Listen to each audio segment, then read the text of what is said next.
good morning. Assalamualaikum warahmatullahi wabarakatuh. Selamat pagi anak-anak semua. Semoga kalian semua dalam keadaan sehat ya. Anak-anak, pada hari ini kita akan belajar tentang masa demokrasi parlementer. Apa sih yang akan kita pelajari pada pertemuan kali ini?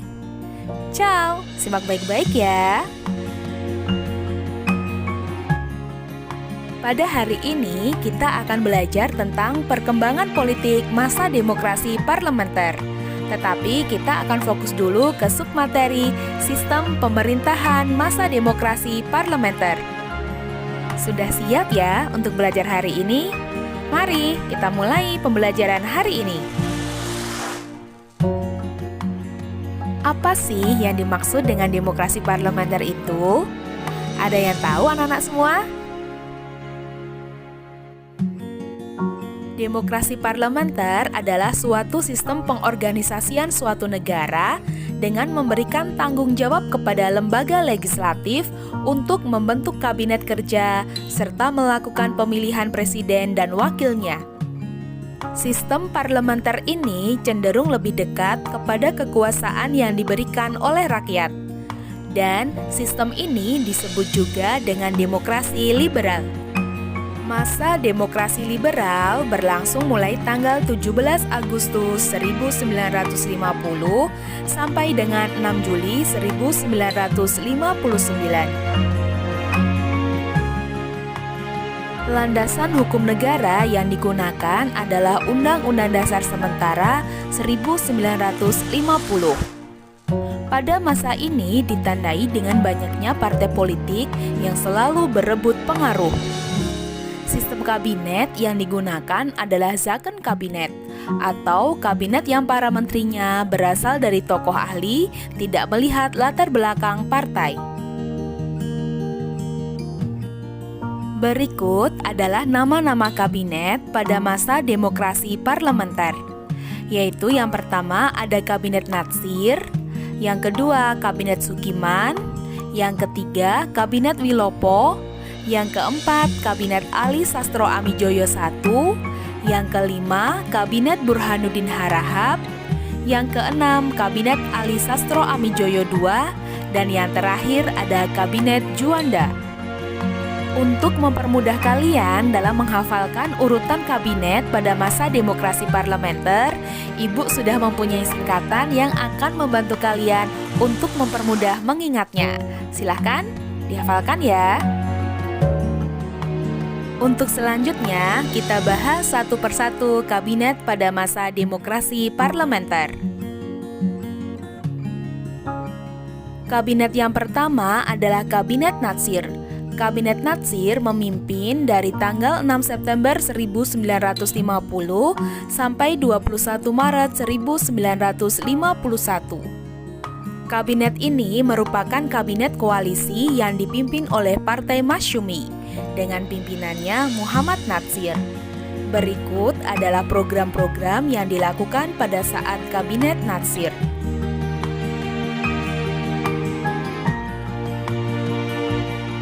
Keberhasilan dari Kabinet Natsir adalah berhasil melangsungkan perundingan antara Indonesia Belanda untuk pertama kalinya mengenai masalah Irian Barat.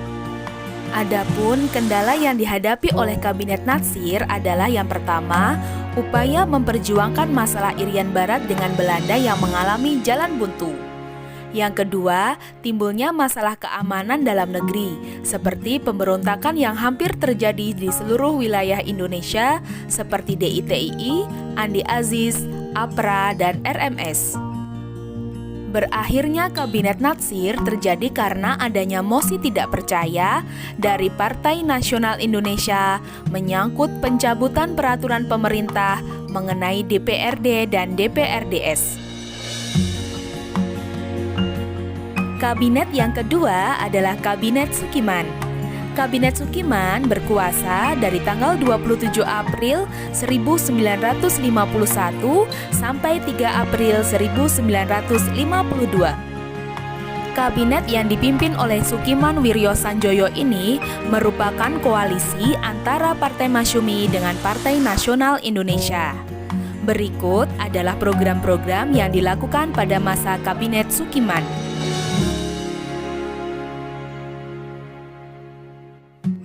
Hasil kerja dari Kabinet Sukiman adalah melanjutkan program kerja Kabinet Natsir dan juga memprioritaskan dalam pelaksanaan program, yaitu menjamin keamanan dan ketentraman.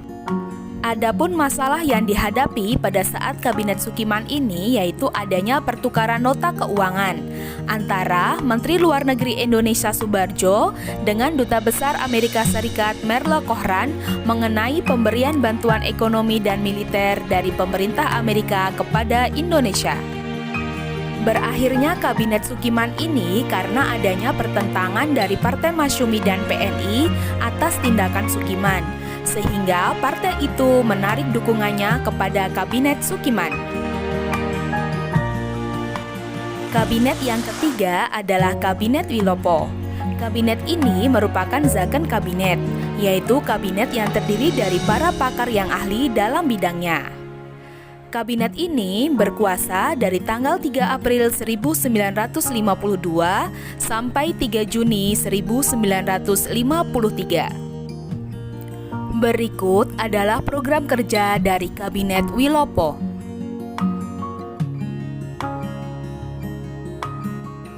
Permasalahan yang dihadapi pada saat Kabinet Wilopo yaitu antara lain adanya krisis ekonomi, terjadinya defisit kas negara, munculnya gerakan separatis dan sikap provinsialisme yang bisa mengancam keutuhan bangsa.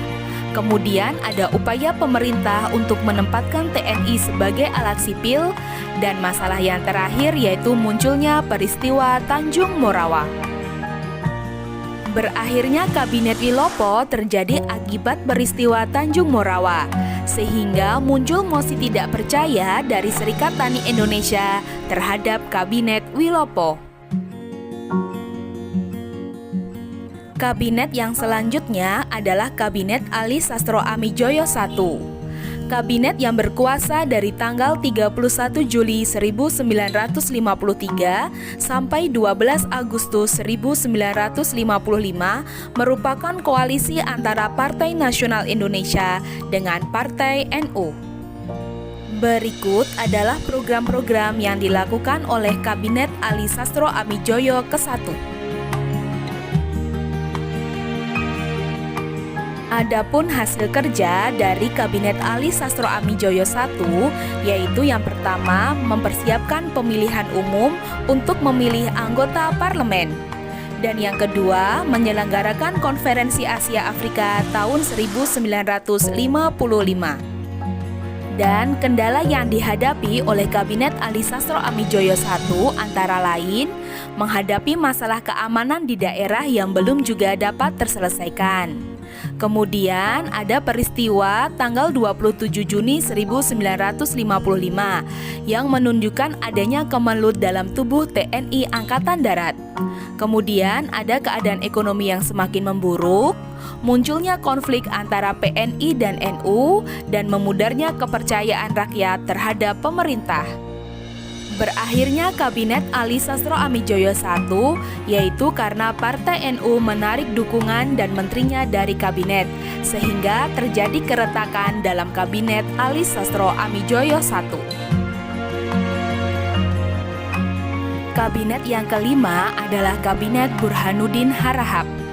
Kabinet ini berkuasa dari tanggal 12 Agustus 1955 sampai 3 Maret 1956. Berikut adalah program-program yang dilakukan oleh Kabinet Burhanuddin Harahap.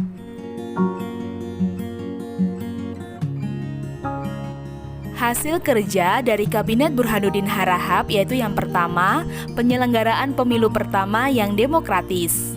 Yang kedua, perjuangan diplomasi menyelesaikan masalah Irian Barat dengan pembubaran Uni Indonesia Belanda. Yang ketiga, pemberantasan korupsi. Yang keempat, terbinanya hubungan antara Angkatan Darat dengan Kabinet Burhanuddin. Dan yang kelima, menyelesaikan masalah peristiwa 27 Juni 1955. Adapun kendala yang dihadapi oleh Kabinet Burhanuddin Harahap yaitu banyaknya mutasi dalam lingkungan pemerintahan yang dianggap menimbulkan ketidaktenangan. Dengan berakhirnya pemilu, maka tugas Kabinet Burhanuddin dianggap selesai. Pemilu tidak menghasilkan dukungan yang cukup terhadap kabinet, sehingga kabinet pun jatuh. Kabinet yang selanjutnya adalah Kabinet Ali Sastro Amijoyo II. Kabinet yang berkuasa dari tanggal 20 Maret 1956 sampai 4 Maret 1957 merupakan hasil koalisi 3 partai, yaitu Partai Nasional Indonesia, Masyumi, dan NU. Berikut adalah program kerja dari Kabinet Ali Sastro Amijoyo II. Adapun hasil kerja dari Kabinet Ali Sastro Amijoyo II adalah pembatalan seluruh perjanjian KMB. Sedangkan kendala yang dihadapi oleh kabinet ini antara lain 1. Berkobarnya semangat anti-Cina di masyarakat. Yang kedua, munculnya pergolakan di daerah yang semakin menguat dan mengarah kepada gerakan separatisme dengan pembentukan Dewan Militer. Yang ketiga, memuncaknya krisis di berbagai daerah. Yang keempat, pembatalan KMB oleh Presiden menimbulkan masalah baru, yaitu mengenai nasib modal pengusaha Belanda di Indonesia. Dan yang terakhir, timbulnya perpecahan antara Masyumi dan PNI. Berakhirnya Kabinet Ali Sastro Amijoyo II ini disebabkan karena mundurnya sejumlah menteri dari Partai Masyumi yang membuat kabinet hasil pemilu 1 ini jatuh dan menyerahkan mandatnya kepada Presiden. Kabinet yang berkuasa dari tanggal 9 April 1957 sampai 5 Juli 1959 merupakan kabinet terakhir pada masa demokrasi parlementer. Kabinet ini bernama Kabinet Juanda. Kabinet ini merupakan zakon kabinet yang dibentuk karena kegagalan konstituante dalam menyusun Undang-Undang Dasar pengganti UUD-S 50 serta terjadinya perebutan kekuasaan antara partai politik. Berikut adalah program kerja dari Kabinet Juanda. Adapun hasil kerja dari kabinet ini antara lain yang pertama, mengatur kembali batas perairan nasional Indonesia melalui deklarasi Juanda. Yang kedua, terbentuknya Dewan Nasional sebagai badan yang bertujuan menampung dan menyalurkan pertumbuhan kekuatan yang ada dalam masyarakat. Yang ketiga, mengadakan musyawarah nasional untuk meredakan pergolakan di berbagai daerah. Dan yang keempat, diadakannya musyawarah nasional pembangunan untuk mengatasi masalah krisis dalam negeri tetapi tidak berhasil dengan baik. Masalah yang dihadapi oleh kabinet ini antara lain 1. Kegagalan menghadapi pergolakan di daerah, sebab pergolakan di daerah semakin meningkat. Yang kedua, keadaan ekonomi dan keuangan yang semakin buruk, sehingga program pemerintah sulit dilaksanakan. Dan yang ketiga, terjadinya peristiwa Cikini, yaitu peristiwa percobaan pembunuhan terhadap Presiden Soekarno di depan perguruan Cikini. Dan Kabinet Juanda berakhir saat Presiden Soekarno mengeluarkan Dekret Presiden 5 Juli 1959. Dan mulailah babak baru sejarah Republik Indonesia, yaitu demokrasi terpimpin. Itu tadi pembahasan sistem pemerintahan pada masa demokrasi parlementer. Semoga bisa dipahami ya. Terima kasih anak-anak atas perhatiannya. Sekian saja. Wassalamualaikum warahmatullahi wabarakatuh.